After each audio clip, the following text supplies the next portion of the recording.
नमस्कार, महाराष्ट्र T24 में मैं मनीष टिमरे आप सभी का स्वागत करता हुआ ही देखते हैं देश विदेश की कुछ खास खबरें। लोकसभा में प्रतिपक्षीय नेता राहुल गांधी बुधवार की सुबह उत्तर प्रदेश के संभल जा रहे हैं। उन्हें रोकने के लिए संभल के जिलाधिकारी ने पड़ोस के 4 जिलों गाजियाबाद, गौतम बुद्ध नगर, बुलंदशहर और अमराह के प्रशासन से उन्हें रोके जाने की चिट्ठी लिखी है। समाचार एजेंसी एएनआई की खबर के अनुसार संभल के जिलाधिकारी ने गौतम बुद्ध नगर और गाजियाबाद के पुलिस आयुक्तों और अमराह और बुलंदशहर के पुलिस अधीक्षकों को चिट्ठी लिखी है। चिट्ठी में लिखा गया है कि 29 नवंबर से 10 दिसंबर तक संभल में किसी बाहरी व्यक्ति के प्रवेश पर भारतीय नागरिक सुरक्षा संहिता 2023 की धारा 163 के तहत प्रतिबंध लगा दिया गया है। राहुल गांधी की गतिविधियों पर सतर्क नजर रखी जाए और संभल जाने के दौरान अपने जनपद की सीमा में ही रोकने का निर्देश जारी किया जाए। दक्षिण कोरिया के राष्ट्रपति यून सुक येल ने देश में मार्शल लॉ की घोषणा की है। मार्शल लॉ के ऐलान के बाद इसके विरोध में दक्षिण कोरिया की राजधानी सियोल में सड़कों पर लोग उतर गए हैं और नेशनल असेंबली के बाहर भीड़ जुटी गई है। भीड़ को नेशनल असेंबली में प्रवेश करने से रोकने के लिए भारी सैन्य बल तैनात है। सुरक्षाकर्मी लोगों को अंदर जाने से रोकने की कोशिश कर रहे हैं। नेशनल असेंबली के गेट पर सुरक्षाकर्मी तैनात है तो असेंबली के अंदर स्पेशल फोर्स को तैनात किया गया है। मीडिया रिपोर्ट्स के मुताबिक स्थिति को देखते हुए संसद की छत पर हेलीकॉप्टर उतारे गए हैं। कांग्रेस नेताओं का एक प्रतिनिधिमंडल मंगलवार को चुनाव आयोग पहुंचा। इसके बाद कांग्रेस नेताओं ने कहा कि उन्होंने आयोग के सामने कई बातें रखी। कांग्रेस के नेता अभिषेक मनु सिंघवी ने कहा, गंभीर मुद्दों पर आपको डाटा जारी करना चाहिए। इसके अवलोकन और निष्कर्ष हम निकाल लेंगे। दक्षिण कोरिया के राष्ट्रपति यून सुक येल ने देश में मार्शल लॉ की घोषणा की है। देर रात टेलीविजन पर राष्ट्र के नाम संबोधन में उन्होंने कहा कि उत्तर कोरिया के कम्युनिस्ट बलों में देश की सुरक्षा के लिए कदम उठाना जरूरी है। साथ ही उन्होंने कहा कि यह कदम देश विरोधी तत्वों को खत्म करने के लिए उठाया गया है। यून सुक येल ने कहा कि उनके पास इसके अलावा कोई विकल्प नहीं है। यून सुक येल ने हालांकि यह नहीं बताया कि मार्शल लॉ कब तक लागू रहेगा। दरअसल मार्शल लॉ तब लगाया जाता है जब आपातकालीन स्थिति होती है। विपक्षी डेमोक्रेटिक पार्टी ने मार्शल लॉ लगाने के ऐलान को असंवैधानिक करार दिया है। बांग्लादेश के विदेश मंत्रालय ने ढाका में मंगलवार को भारतीय उच्चायुक्त प्रणव वर्मा को तलब किया है। वर्मा को कार्यवाहक विदेश सचिव रियाज हमीदुल्लाह के कार्यालय में बुलाया गया।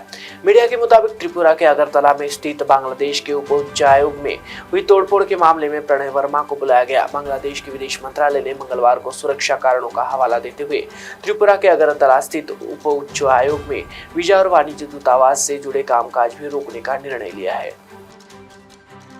बांग्लादेश के विदेश मंत्रालय ने त्रिपुरा के अगरतला स्थित उप उच्चायोग में वीजा और वाणिज्य दूतावास से जुड़े कामकाज रोक दिए हैं। सोमवार को त्रिपुरा की राजधानी अगरतला में बांग्लादेश के उच्चायोग के बाहर प्रदर्शनकारियों के एक समूह बैरिकेड तोड़कर उसके भीतर घुस गए और तोड़फोड़ की थी। इस पर बांग्लादेश के विदेश मंत्रालय ने कहा था कि त्रिपुरा पुलिस ने अपनी आंखों के सामने सब कुछ होने दिया। वहीं भारतीय विदेश मंत्रालय ने कहा कि उप उच्चायोग के कैंपस में जो कुछ भी हुआ वो दुखद और खेदजनक है। राजनयिक मिशन की संपत्ति का नुकसान किसी भी स्थिति में नहीं होना चाहिए। सरकार बांग्लादेश उच्चायोग और उप उच्चायोग की सुरक्षा को लेकर कदम उठा रही है।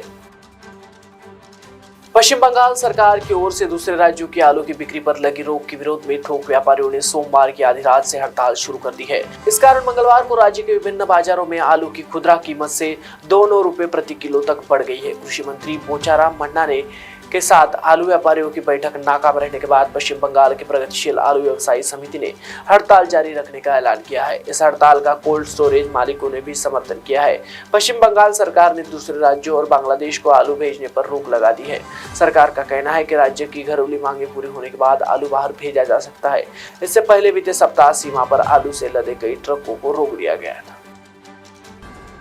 अगरतला में बांग्लादेश के उप उच्चायोग में कथित तोड़फोड़ की घटना के मामले में पुलिस ने 7 लोगों को गिरफ्तार किया है। साथ ही 3 सब इंस्पेक्टर को निलंबित कर दिया गया है और डीएसपी के खिलाफ भी कार्रवाई की गई है। पश्चिमी त्रिपुरा के एसपी किरण कुमार ने इसकी पुष्टि की है। दूसरी ओर भारतीय ध्वज के कथित अपमान, इस्कॉन मंदिर से जुड़े चिन्मय कृष्णदास की गिरफ्तारी और हिंदू सहित अन्य अल्पसंख्यकों के खिलाफ हो रहे उत्पीड़न को लेकर त्रिपुरा में विरोध प्रदर्शन जारी है।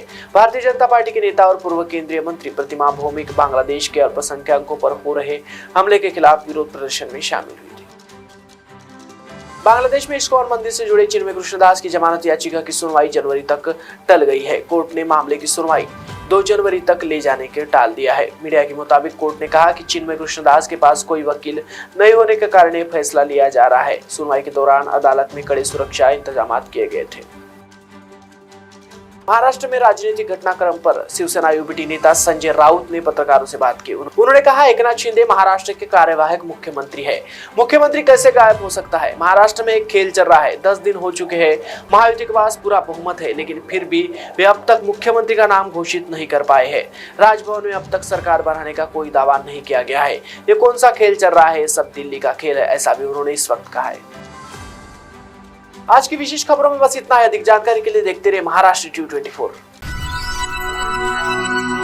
इस खबर के प्रायोजक है शिवशंकर आयुर्वेदिक क्लिनिक, अनुभवी डॉक्टर से सज्ज, सभी प्रकार के आयुर्वेदिक दवाइयाँ मिलने का एकमात्र स्थान। इनका पता Shivshankar Ayurvedic clinic, doctor Mangala Ketkar hospital के सामने, महाजन मार्केट के पास, टेम्पल बाजार रोड, सीताबर्डी, नागपुर।